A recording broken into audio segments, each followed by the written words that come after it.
Hello, beautiful souls. Zan here. Thank you so much for sticking it out with me as I've been continuing healing physically. And, I hope the daily shorts have been um, well received. I will continue to post those. Those are generally for like Instagram and TikTok, but yeah, I'll keep putting them here on YouTube. And yeah, hopefully, this is the start of getting back into the flow of doing more videos. Um, I did start this series with the new moon in Capricorn earlier this year, and we're at the new moon in Capricorn today. So I thought it'd be a great opportunity to try to get back into the groove of doing more videos. So yes, I did do a short new moon in Capricorn this morning. So this will be the complete reading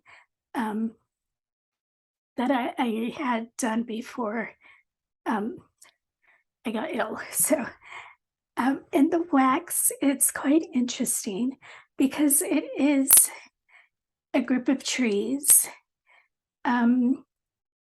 pretty close together, close enough that their leaves overlap and branches overlap into each other. But instead of leaves, what I'm seeing is this creature has kind of like the eyes are kind of like a praying mantis, but the nose is like a maybe an anteater. How it has that elongated. That's how he eats, or it eats. And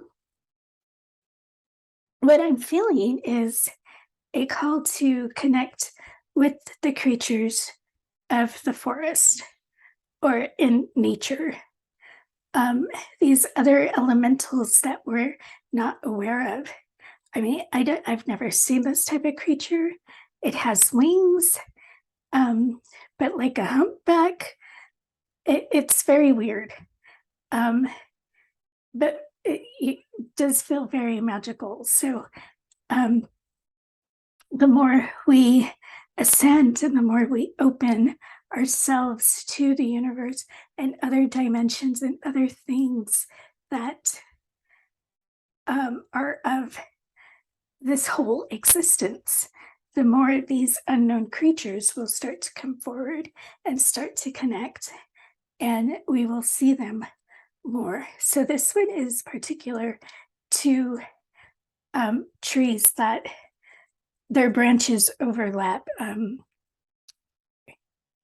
I guess it just depends how they're planted, because they do look pretty close together. So maybe in orchards or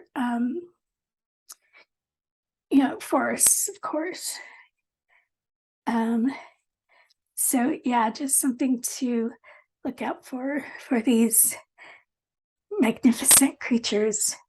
So let's get into the reading for this new moon in Capricorn. Thank you. Thank you.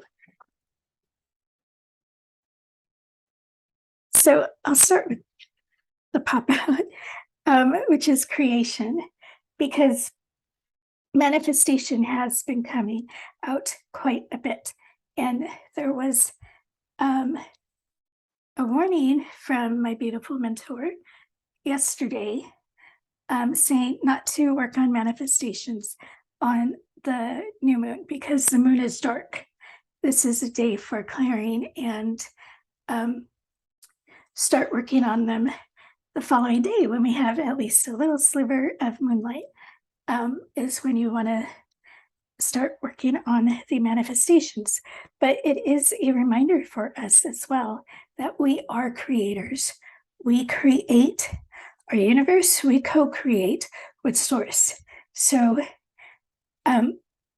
learning to manifest in the right manner for yourself is very important. And it's really putting your intention out there and letting it go, letting source take over, and um, allowing the the universe to do its thing, and not changing it all the time, because every time we make a change on what we're trying to create and manifest, we set it back. So um, this is just, it keeps coming out in my readings. So yes, let's all pay attention, beautiful souls, on creation. So the other card is pleasure. Yes, we are in a time of celebration. It's Hanukkah, it's Yuletide, it's almost Christmas, and almost the New Year. So yes, it is time for taking pleasure and really enjoying this moment. Um, Not so much worried about the new year that is coming, not so much about making New Year's resolutions, but just really enjoying and taking pleasure in what we have, having gratitude for our current existence, and just enjoying it, enjoying the moment, and not worrying about tomorrow, but being in the now, and just celebrating. So yeah, let's get into the tarot. So 3 cards, please. Mm, Or I hope. Yes, thank you. So we have the Two of Wands, um, Page of Wands. I'm sorry, Knight of Wands, and the Two of Swords.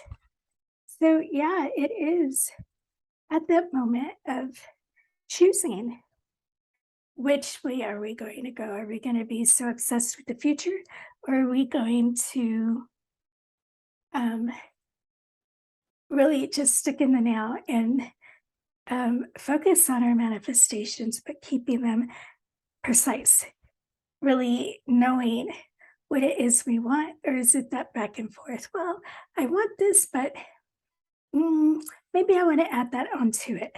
So it's really being precise.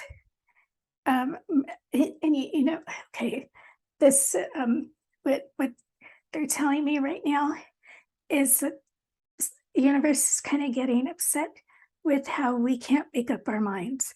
We need to be consistent and really decide on what it is we're trying to manifest, and really go with it with a pure heart and passion for this, for what we desire. There's no room for guilt. There's no room for uncertainties. There's no room for doubt. It's like a going in all or nothing. And the more that we change our minds while we're trying to manifest, the more it sets it back. And the universe has already been working, and then we change it. So imagine if that were you, that would be very frustrating. We don't know how the universe works, but that's like what the example they've given me. So yeah, be firm and really go after what it is you want with that pure heart. They're bringing my attention to the lion, the heart of the lion, just knowing what it is exactly that you are desiring, and to really not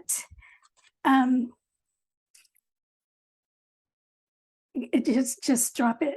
We need to make a decision. And the Two of Swords is actually quite good to come out, because generally she has a blindfold, and that is putting it out to the universe and letting the universe take over, not worrying about the outcome, not worrying about when it will come, but just like grounding yourself and allowing it to happen. Um, but of course, there is no room for undecisiveness or indecision. The choice has to be made. It is your choice, and it's something that you're trying to create. So, really, um, go with it, with whatever it is that you are seeking. So, let's pull some clarifiers. 3 more cards, please. Or, oh, thank you so much. More. We have the 4 of Cups. So, yeah, some boredom with our situations. Thank you so much. 1 more card, please. 2 of Cups.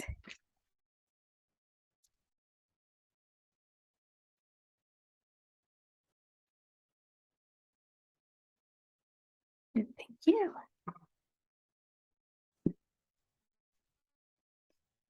So yeah, 4 of Cups, 2 of Cups, and 8 of Swords.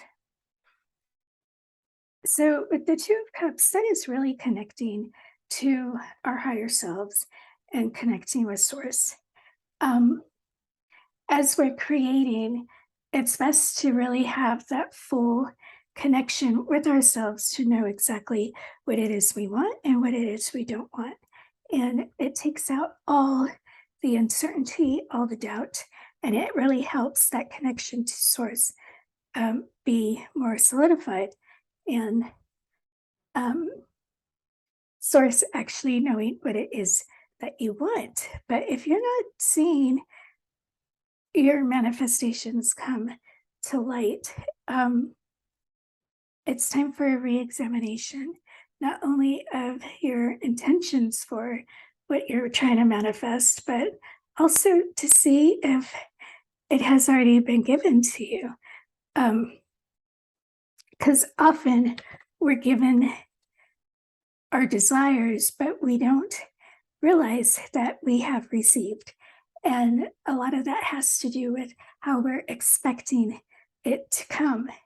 So just take a look around. And if you still don't see it, ask your guides to help you find it. And if you still don't get it, then maybe it's time to kind of tweak your manifestations in order to make them come to fruition. But we have the 8 of Swords, so a lot of that is just being in your head, worrying about the outcome. And it's a good time to just let go of the outcome of whatever it is you're trying to manifest. Um, if it's abilities, they come how they come. They don't come how we expect them to come or how we see them in others. We're individuals. So each clairvoyant operates in a different manner than the next. And we just need to accept that and really drop those expectations and really allow our desires to come as the universe is willing to deliver. So yeah, let's see the dragon for our close up this reading. Okay. We have grief, accepting loss. Um, with this card falling out, it made me think of my beautiful star sister who just lost her father. So I don't know if this card is completely related to her. But yeah, sending out loving healing to her and her family, as this loss is just so fresh.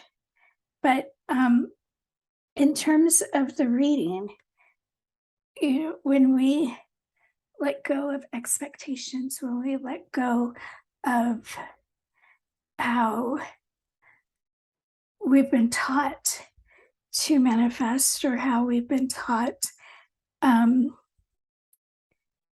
to accept or what not to accept, or even pro- thought processes, when we let all that go, there is a grieving period. And some of us may still need to grieve on letting go of expectations, on letting go of uncertainties, and really becoming heart centered and connecting more with self. Um, because we do have the Two of Cups, and that's that intimate self love, and a further working on that, and really just letting go of the old. And on this new moon, it is a good time for cleansing and clearing out and letting go, to prepare for these manifestations that you do want to come about. So, yeah, beautiful souls. Um, they're showing me a kangaroo. So, um, other than being very cute, I I I have to be honest. I don't know what um, kangaroo means as far as spirit animal. I do think of Australia, other side of the world, um, who just had their summer solstice. So being more open to other possibilities, how it's winter here in the northern hemisphere and summer in the southern, how opposite seasons can occur at the same time in two different areas of the world. Um, we often get caught up in like being the center. So just remembering more of a communal as we finish up this year, as we celebrate, and as we come together and grieve, because we don't know what the other person is going through. Um, so, yeah, that's kind of like a separate message from the overall reading. So I'll leave it there, and I'll see you all next time.